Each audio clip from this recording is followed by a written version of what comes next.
À l'extrémité ouest de la wilaya de Skikda se dresse Kolo et ses massifs forestiers.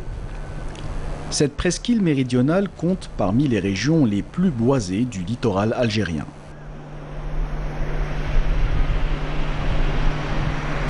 Là-bas, l'essence forestière dominante demeure le chêne-liège et son hibert.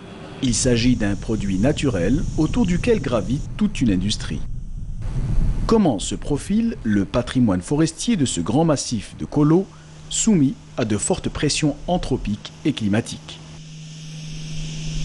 Le massif forestier de Kolo couvre une superficie de 50 000 hectares. Il bénéficie du climat méditerranéen, ce qui fait sa richesse en diverses essences forestières. Parmi ces richesses, on cite le chêne-liège, qui est une espèce endémique à la région de la partie ouest du bassin méditerranéen, et la wilaya de Skikda couvre une superficie de 60 000 hectares de chêne-liège. Le massif de Kolo, il a plus du 1/3 de la wilaya de Skikda. La deuxième espèce importante dans le massif, c'est le pin maritime. C'est une espèce toujours endémique à la région du bassin méditerranéen. On le trouve généralement dans le nord de l'Afrique et la partie est de la forêt du bassin méditerranéen.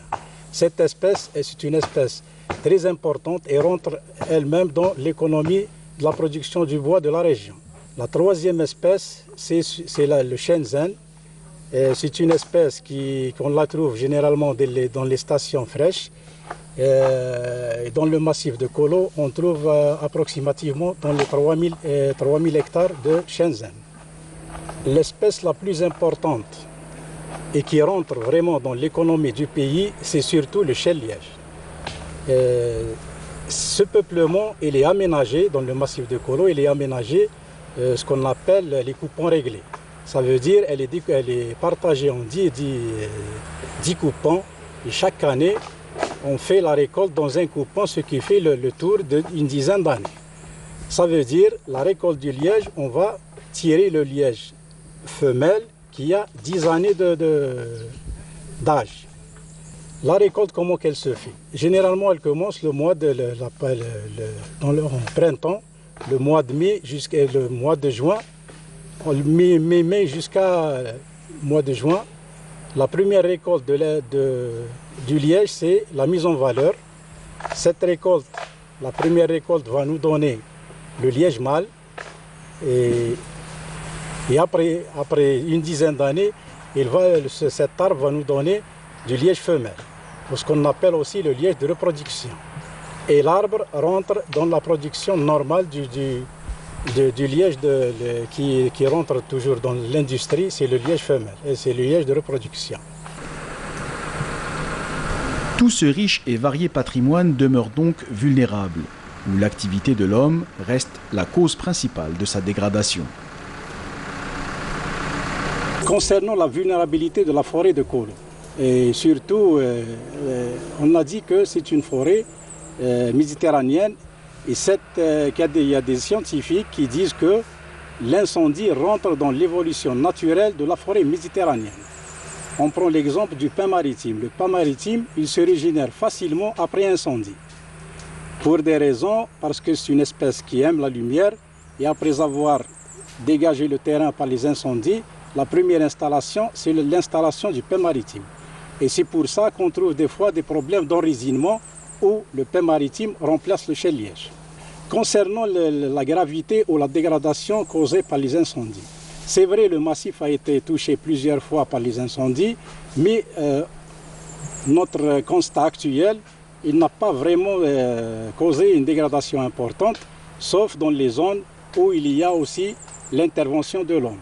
J'entends par l'intervention de l'homme, c'est surtout les défrichements, le pâturage et autres agressions qui font les populations riveraines pour y subsister et pour vivre. Le massif de Kolo, il est habité. Autrement dit, depuis longtemps, il y a des villages dans le massif. Et ces villages, bien sûr, il y a une évolution. Cette évolution, c'est l'extension du bâtiment, l'extension des besoins en agriculture. Et cela va automatiquement grignoter du massif, un peu de la superficie du couvert végétal. Le grignotage, il est légal et illégal. Légal dans la mesure du plan de développement. Automatiquement, l'État va subvenir aux besoins et aux préoccupations de la population. Donc, elle est obligée il y a des projets qui sont très essentiels pour la population, surtout pour la santé, la scolarité, l'hydraulique, etc.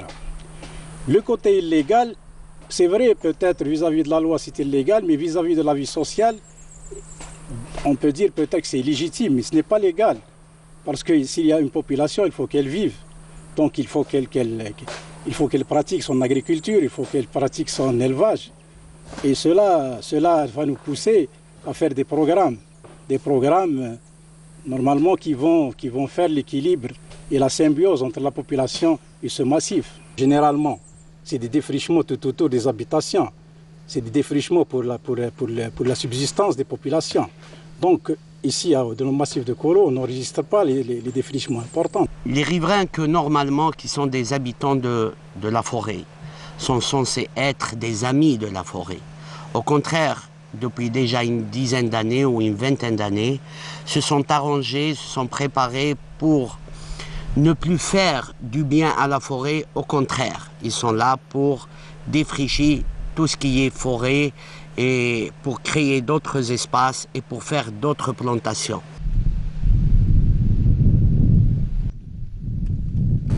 Jadis dense, le couvert végétal des massifs forestiers de Kolo tend, d'année en année, à se réduire comme une peau de chagrin.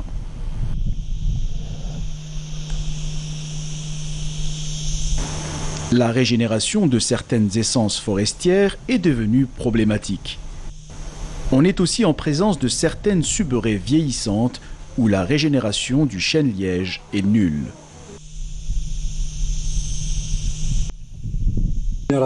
Surtout du chêne-liège, la régénération naturelle, je dis bien naturelle, elle est en difficulté.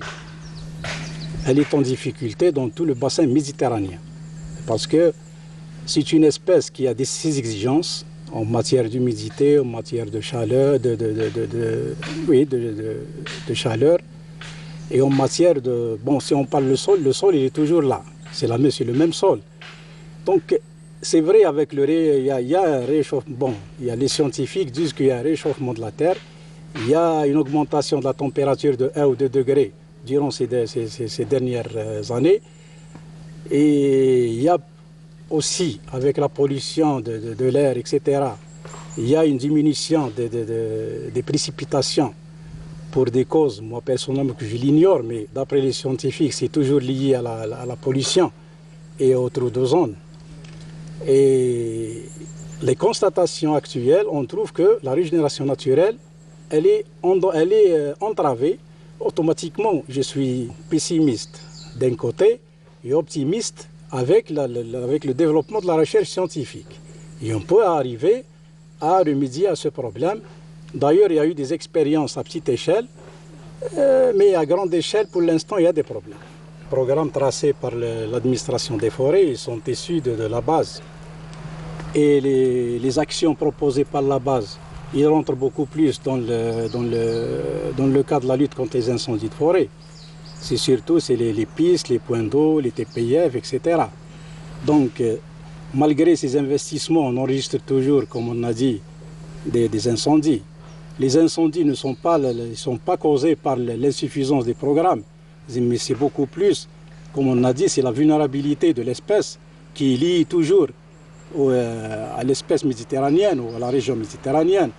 D'ailleurs, si on prend l'exemple des zones européennes, par exemple l'Italie, la France, l'Espagne, l'Algérie, le Maroc, la Tunisie, la Turquie, la Grèce, il y a toujours des incendies. L'Algérie, c'est un continent. Donc en Algérie, on a plusieurs régions. La région caractérisée, là où existe la subrie, où il y a plus d'humidité et le sol il est toujours Et les siliceux, donc c'est une bonne station pour l'installation de la subrée. Comment remédier ça? C'est une question qui est simple, mais la réponse n'est pas facile. La subrée, c'est un problème, mais je peux le rendre universel parce que c'est une espèce endémique. Elle est localisée dans un territoire bien cerné. Donc c'est un problème, je peux le considérer comme mondial, c'est l'affaire de tout le monde. S'il y a une relation avec le problème climatique. Donc il y a des instances internationales qui sont en train vraiment de verser dans ce domaine. Le riverain, il est là, il existe depuis l'Antiquité, hein, il est toujours là. Le riverain de nos jours. Il y a deux catégories. On peut être optimiste comme on peut être pessimiste. On peut être optimiste parce qu'actuellement, il y a les technologies, le monde a changé, l'économie a changé. Donc la population qui vit ici dans le massif, elle ne va pas trouver son avenir ici. Elle est obligée de quitter. Malgré ça, c'est une population qui est éduquée, la plupart c'est des universitaires. Donc ils peuvent aller dans d'autres métropoles, telles que les wilayas envoisinantes, Skikda, Annaba, Constantine. Ça, le côté qu'on peut dire qu'on est optimiste. Le côté pessimiste aussi, c'est qu'il y a des infrastructures ici qui vont pousser la population à rester. Surtout la population qui a une scolarisation au-deçà du lycée. De très fortes pressions liées à l'activité de l'homme pèsent de tout leur poids sur la biodiversité floristique, faunistique et avifaunistique à l'échelle des massifs de Kolo. Il s'agit aussi bien de ceux côtoyant la mer que ceux de l'intérieur de la presqu'île, comme c'est le cas de Hajar el-Mefrouch. L'exploitation des produits issus de ces forêts a tendance à diminuer de plus en plus. Ceci concerne surtout le chêne-liège et l'ibère qu'il génère, c'est-à-dire le liège.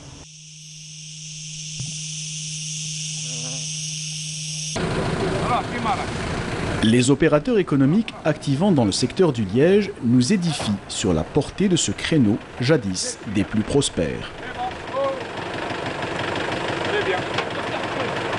La récolte donc d'un produit très important qui est donc le liège de renommée mondiale qui s'exporte à 90% à l'étranger certainement. Donc je dirais les principaux pays sont donc France, Portugal, Espagne, Russie. Pour ce qui est maintenant de l'utilisation de ce liège, il a donc plusieurs applications dans la nouvelle technologie, donc dans le domaine agroalimentaire. Vous avez dans le domaine aéronautique, dans le domaine de l'isolation, bâtiment, etc. Donc on voit qu'il a une importance capitale dans le domaine aéronautique aussi pour l'isolation. La double casquette que nous avons, donc on est aussi donc président national du Conseil interprofessionnel des lièges et bois. Donc ça a été récemment constitué sur 27 wilayas et le Conseil national, on a fait donc le dépôt des dossiers il y a 2 mois, donc on attend notre agrément. Cela donc nous permet donc de converger et de faire remonter tous les problèmes donc de la profession en haut lieu pour justement développer ce créneau dans le domaine bois et dans le domaine liège. Dans le domaine de la récolte de liège, en général, à 90%, 100%, c'est le RG Herbabor avec ses partenaires, avec donc les forêts. Nous supervisons cette opération pour son bon déroulement et pour éviter toute déperdition. Mais, vu la valeur du liège qui commence à prendre sa place, nous constatons qu'il y a certains vols qui existent par-ci, par-là. Donc, tout cela est l'affaire de tout le monde, du riverain aux forestiers, à la gendarmerie, au commerce, aux douanes. Tout le monde doit prendre part pour, justement, s'il y a problème, de le juguler à la source. Le problème aussi que nous devons avoir en tête, c'est que la période de récolte est courte. Elle dure de début juin jusqu'à août. D'accord? Donc nous avons 3 mois. Nous devons faire rentrer le maximum donc, de quantité dans les dépôts choisis par les forêts, bien sûr. Concernant donc les entreprises qui ferment, vous constaterez qu'à travers le monde, des entreprises ouvrent et ferment. Ça, en règle générale. Nous avons des entreprises qui donc ont une croissance, ont un plateau et ont une diminution.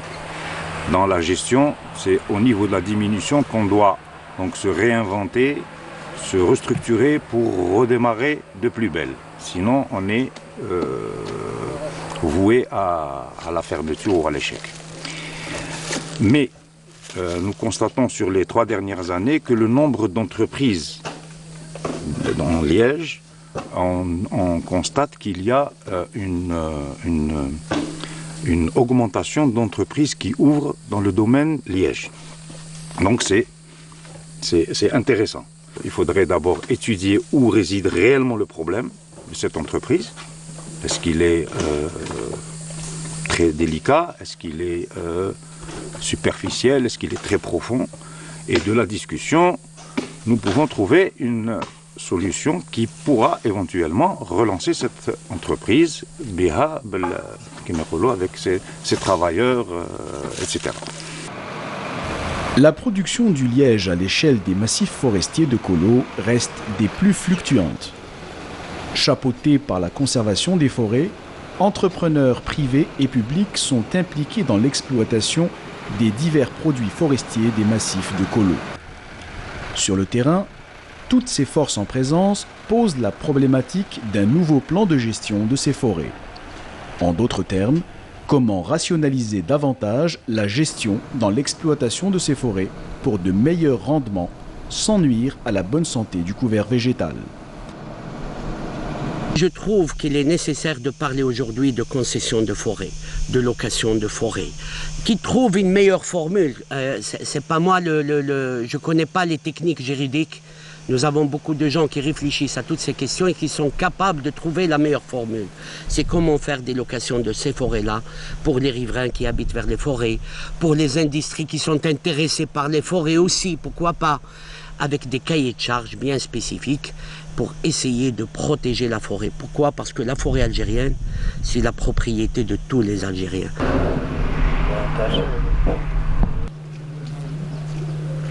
Les massifs forestiers de Kolo renferment un fort potentiel en matière de liège non encore mis en exploitation. Ces mêmes massifs sont loin d'absorber la main-d'œuvre existante constituée de riverains. Jadis des plus dynamiques, les forêts des massifs de Kolo enregistrent un net fléchissement des activités sylvicoles.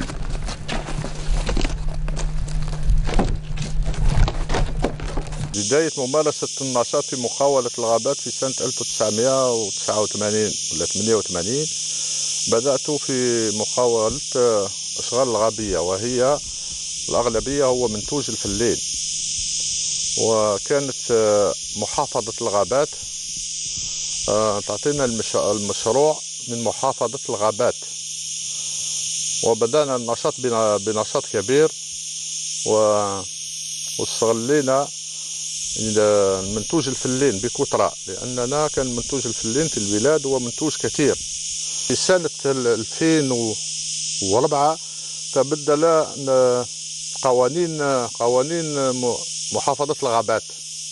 مديرية الغابات بدلت النظام ودخلت معنا مؤسسة وهي مؤسسة وطنية لجيار ولهذا المقاولين بدأوا بانسحاب ودفع وشطب السجلات التجارية. Forêt. C'est en augmentant la production de la forêt vers les dépôts que nous allons alimenter nos entreprises, qu'elles soient privées ou étatiques. Parce que nous avons 2 catégories d'entreprises. Donc nous avons le secteur étatique et nous avons le secteur privé. Voilà. Et dans le secteur privé, vous avez donc des entreprises qui sont en partenariat aussi avec des entreprises étrangères. Nous sommes l'outil de production des forêts. Non pas un intermédiaire, mais un outil de production où l'État a injecté des sommes colossales dans ces entreprises, donc pour avoir le matériel, pour avoir des bulles, pour avoir des rétrochargeurs, pour avoir des camions, pour avoir des stations, etc. Tout ça donc rentre dans l'outil de production qui, bien sûr, en fonction des programmes des forêts, donc, nous permet aussi de travailler, de rentabiliser ce matériel. Et aussi, il ne faut pas oublier que c'est des crédits bancaires que nous devons rembourser. Donc il y a le côté, entre guillemets, économique.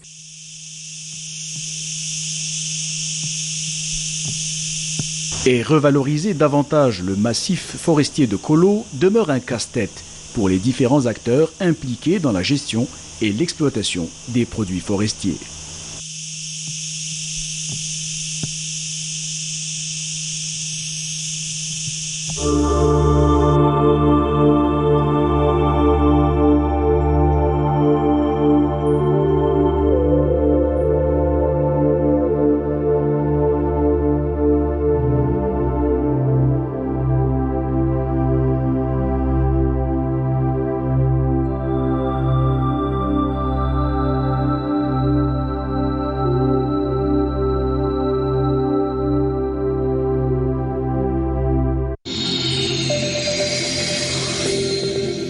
الدجاجة تاعنا ما فيها ريش ما فيها ريحة.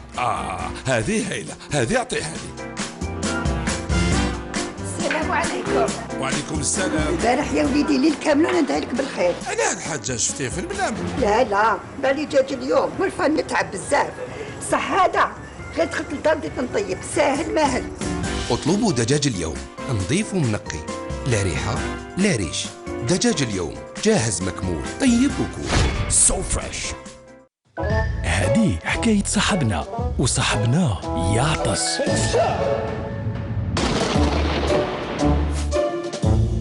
والعطسة تجيه غير وين ما لازمش.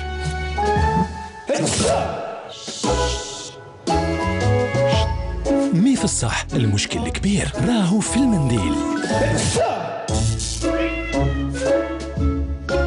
وصاحبنا مسكين ما لقى ما يدير. غير عادتك، اختار راحتك. ريفلكس كودكس كودكس. هذا ماشي اوبي. كيفاش قالت لي مرزاق ولا يشرب الحليب؟ ها ما حبش يشرب الحليب. باينه ما شريتلوش حليب اوبي. الحليب كامل كيف ها؟ ولا لا يا الجلالي، هذا حليب اوبي بنين ومعمر فيتامين، ماشي بايع وما فيهش الريحه اللي ما تحبهاش. تمتع بمذاق حليب أوبي واستفد من جميع الفيتامينات التي تحتويه.